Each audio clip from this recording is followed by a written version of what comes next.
दोस्तों आज हम सब आधुनिक भारत के इतिहास से संबंधित कुछ महत्वपूर्ण क्वेश्चन की प्रैक्टिस करेंगे।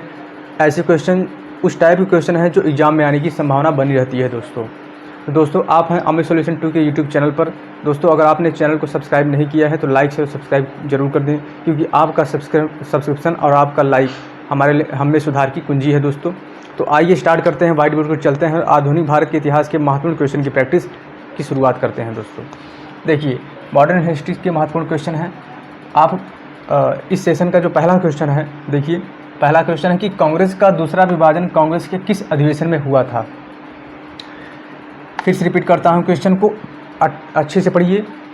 कांग्रेस का दूसरा विभाजन, यानी पहला वाला नहीं पूछ रहा है, दूसरा पूछ रहा है। कांग्रेस का दूसरा विभाजन कांग्रेस के किस अधिवेशन में हुआ था। आपके सामने आपका ऑप्शन ये रहा, 1918 में, 1907 में, 1923 में या 1937 में। दोस्तों कांग्रेस का दूसरा वाला विभाजन कांग्रेस के किस अधिवेशन में हुआ था, 1918 में या 1907 में या 1923 में या 1937 में दोस्तों।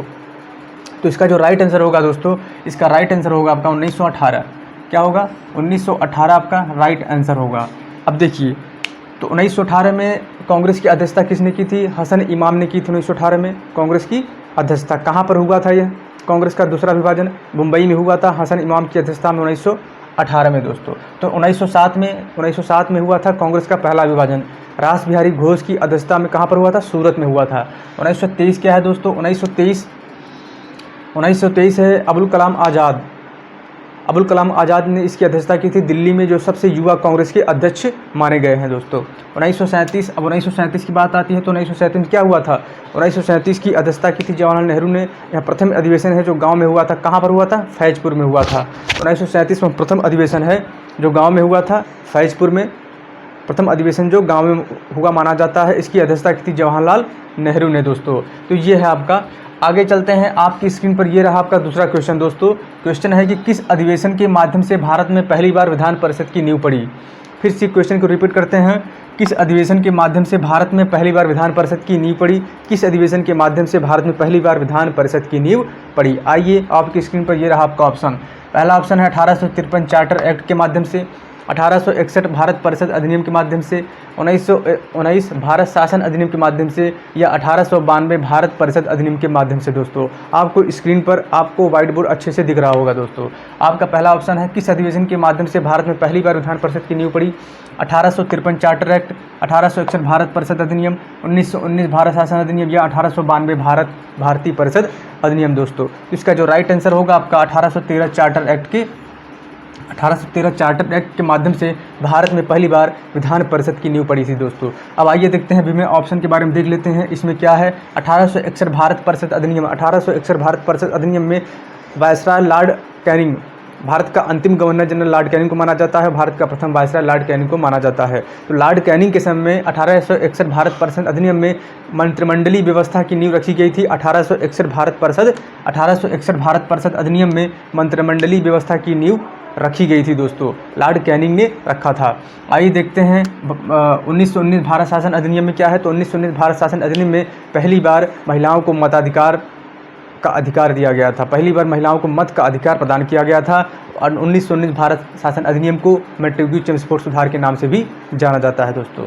अब 1892 भारत परिषद अधिनियम में क्या है? 1892 भारतीय परिषद अधिनियम में परोक्ष निर्वाचन पद्धति की शुरुआत हुई थी। क्या हुआ था? 1892 भारतीय परिषद अधिनियम में परोक्ष निर्वाचन पद्धति की शुरुआत हुई थी दोस्तों। आपकी स्क्रीन पर आपका अगला क्वेश्चन ये रहा, देखिए तीसरा क्वेश्चन है, खिलाफत आंदोलन का समर्थन किसने किया था दोस्तों?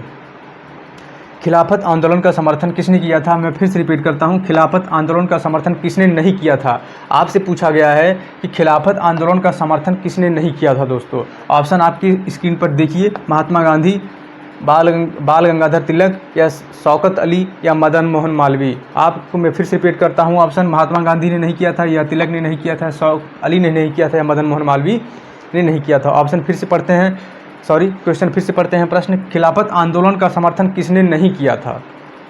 खिलाफत आंदोलन का समर्थन किसने नहीं किया था दोस्तों? तो महात्मा गांधी या बाल गंगाधर तिलक या शौकत अली या मदन मोहन मालवीय। तो दोस्तों इसका जो राइट आंसर होगा आपका मदन मोहन मालवीय जी ने नहीं किया था। मदन मोहन मालवीय ने खिलाफत आंदोलन का समर्थन नहीं किया था दोस्तों, बल्कि महात्मा गांधी और तिलक, शौकत अली, इन तीनों ने किया था। आइए आपकी स्क्रीन पर आपको दिख रहा होगा अगला क्वेश्चन, चौथा क्वेश्चन, भारत छोड़ो आंदोलन का समर्थन किसने किया?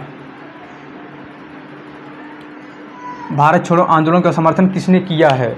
भारत छोड़ो आंदोलन का समर्थन किसने किया है? आपका ऑप्शन यहाँ पर है महात्मा गांधी या जवाहरलाल नेहरू या सरदार वल्लभ भाई पटेल या बाल गंगाधर तिलक। किसने भारत छोड़ो आंदोलन का समर्थन किया है दोस्तों? भारत छोड़ो आंदोलन का समर्थन किसने किया है? तो देखिए, महात्मा गांधी जी ने क्या किया था? महात्मा गांधी जी ने इसे तैयार किया था। महात्मा गांधी जी ने भारत छोड़ो आंदोलन को तैयार किया था दोस्तों। जवाहरलाल नेहरू जी ने इसे प्रस्तुत किया था और सरदार वल्लभ भाई पटेल ने इसे समर्थन दिया था। बाल गंगाधर तिलक की कोई भूमिका नहीं दोस्तों। तो यहाँ पर महात्मा गांधी ने क्या किया था? भारत छोड़ो आंदोलन का जो लेख सबसे तैयार किया था। जवाहरलाल नेहरू ने उसे प्रस्तुत किया था और सरदार वल्लभ भाई पटेल ने इसे समर्थन दिया था और बाकी बाल गंगाधर तिलक का कोई मतलब नहीं है दोस्तों। तो भारत छोड़ो आंदोलन का समर्थन किसने किया था? आपका जो राइट आंसर होगा आपका सरदार वल्लभ भाई पटेल आपका राइट आंसर होगा दोस्तों। चलते हैं ऐसे ही धमाकेदार क्वेश्चन के साथ अगले क्वेश्चन की ओर। दोस्तों अगला क्वेश्चन स्क्रीन पर आपको दिखाई दे रहा होगा। अगला क्वेश्चन है कि महात्मा गांधी ने सत्याग्रह का सर्वप्रथम प्रयोग कहाँ पर किया दोस्तों? महात्मा गांधी ने सत्याग्रह का सर्वप्रथम प्रयोग कहाँ पर किया था? ऑप्शन देखिए, ऑप्शन है चंपारण में, दक्षिण अफ्रीका में, या तो इंग्लैंड में या अहमदाबाद में। कहाँ पर महात्मा गांधी ने सत्याग्रह का सर्वप्रथम प्रयोग किया था दोस्तों? चंपारण में कि दक्षिण अफ्रीका में कि इंग्लैंड में या अहमदाबाद में दोस्तों? तो इसका जो राइट आंसर होगा दोस्तों, इसका राइट आंसर होगा आपका दक्षिण अफ्रीका में महात्मा गांधी ने सर्वप्रथम सत्याग्रह का प्रयोग किया था। महात्मा गांधी ने, अगर पूछा जाएगा इस प्रकार से क्वेश्चन, महात्मा गांधी ने सत्याग्रह का सर्वप्रथम प्रयोग कहाँ पर किया था, तो आप बताएंगे दक्षिण अफ्रीका दोस्तों, बिना संदेह के। अगर आपसे पूछा जाता है कि भारत में महात्मा गांधी ने सत्याग्रह का कहाँ पर प्रयोग किया था, तो आप बताएंगे चंपारण में।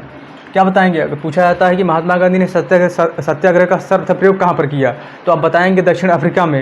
लेकिन अगर आपसे पूछा जाता है कि महात्मा गांधी ने भारत में सर्वप्रथम सत्याग्रह का प्रयोग कहाँ पर किया, तो चंपारण में किया दोस्तों। कहाँ पर किया? चंपारण में। आपकी स्क्रीन पर अगला क्वेश्चन आपका है कि बंगाल गजट किसके द्वारा प्रकाशित किया गया दोस्तों? बंगाल गजट किसके द्वारा प्रकाशित किया गया? आपके सामने ऑप्शन है गंगाधर भट्टाचार्य द्वारा, अगस्टस हिक्की द्वारा, गोपाल कृष्ण गोखले द्वारा या सूर्यसेन के द्वारा दोस्तों? तो बताइए बंगाल गजट किसके द्वारा प्रकाशित किया गया? फिर से रिपीट करता हूँ क्वेश्चन, बंगाल गजट किसके द्वारा प्रकाशित किया गया था? आपका ऑप्शन है गंगाधर भट्टाचार्य द्वारा या जेम्स अगस्टस हिक्की द्वारा या गोपाल कृष्ण गोखले द्वारा या सूर्यसेन के द्वारा? तो इसका जो राइट आंसर होगा दोस्तों, इसका राइट आंसर होगा गंगाधर भट्टाचार्य के द्वारा दोस्तों। आप लोग लगाएंगे जेम्स अगस्टस हिक्की, लेकिन आपका उत्तर गलत हो जाएगा। क्यों गलत हो जाएगा? क्योंकि बंगाल गजट लिखा हुआ है। अगर अगस्टस हिक्की ने क्या किया था? द बंगाल गजट को प्रकाशित किया था। द बंगाल गजट को अगस्टस हिक्की ने प्रकाशित किया था। भारत में प्रकाशित होने वाला पहला अखबार कौन सा था? द बंगाल गजट था। बंगाल गजट नहीं था, द बंगाल गजट था। तो भारत में प्रकाशित होने वाला पहला अखबार था द बंगाल गजट, जिसके संपादक या प्रकाशित करने वाले थे जेम्स अगस्टस हिक्की। लेकिन किसी भी भारतीय द्वारा भारत में प्रकाशित होने वाला पहला अखबार कौन था? तो था बंगाल गजट, जिसके संपादक थे गंगाधर भट्टाचार्य। किसी भी भारतीय द्वारा प्रकाशित कौन सा अखबार था? बंगाल गजट, गंगाधर भट्टाचार्य। और भारत में प्रकाशित पहला अखबार कौन था? अगस्टस हिक्की द्वारा, जेम्स अगस्टस हिक्की द्वारा, the Bengal gazette, the Bengal gazette. आते हैं आपके अगले क्वेश्चन पर। आपका अगला क्वेश्चन है कि असहयोग आंदोलन के समय भारत का वायसराय कौन था? असहयोग आंदोलन के समय भारत का वायसराय कौन था दोस्तों? असहयोग आंदोलन के समय भारत का वायसराय कौन था? आपके सामने ऑप्शन है लॉर्ड चेम्सफोर्ड या लॉर्ड रीडिंग, लॉर्ड लिनलिथगो या तो लॉर्ड कैनिंग दोस्तों। फिर से रिपीट करते हैं क्वेश्चन और उत्तर दोनों को। असहयोग आंदोलन के समय भारत का वायसराय कौन था? असहयोग आंदोलन के समय भारत का वायसराय कौन था? आपके सामने ऑप्शन है लॉर्ड चेम्सफोर्ड, लॉर्ड रीडिंग या लॉर्ड लिनलिथगो या तो लॉर्ड कैनिंग दोस्तों। तो इसका जो राइट आंसर होगा आपका लॉर्ड चेम्सफोर्ड होगा। कौन होगा? लॉर्ड चेम्सफोर्ड असहयोग आंदोलन के समय भारत के वायसराय थे। लॉर्ड रीडिंग भारत का प्रथम यहूदी वायसराय था। लॉर्ड रीडिंग सबसे अधिक कार्यकाल किस वायसराय का था? तो लॉर्ड लिनलिथगो का था। लॉर्ड कैनिंग दोस्तों, लॉर्ड कैनिंग भारत के अंतिम गवर्नर जनरल, भारत के प्रथम वायसराय लॉर्ड कैनिंग को कहा जाता है। आइए चलते हैं अगले क्वेश्चन की ओर। अगला क्वेश्चन है कि आज़ाद हिंद फौज ने भारत में अपना झंडा कहाँ पर फहराया था? सर्वप्रथम आज़ाद हिंद फौज ने भारत में अपना पहला झंडा कहाँ पर फहराया था? किस स्थान पर अपने झंडे को सर्वप्रथम फहराया था दोस्तों? आपका ऑप्शन है मणिपुर, अंडमान निकोबार, कलकत्ता या कटक दोस्तों। तो इसका जो राइट आंसर होगा आपका मणिपुर होगा।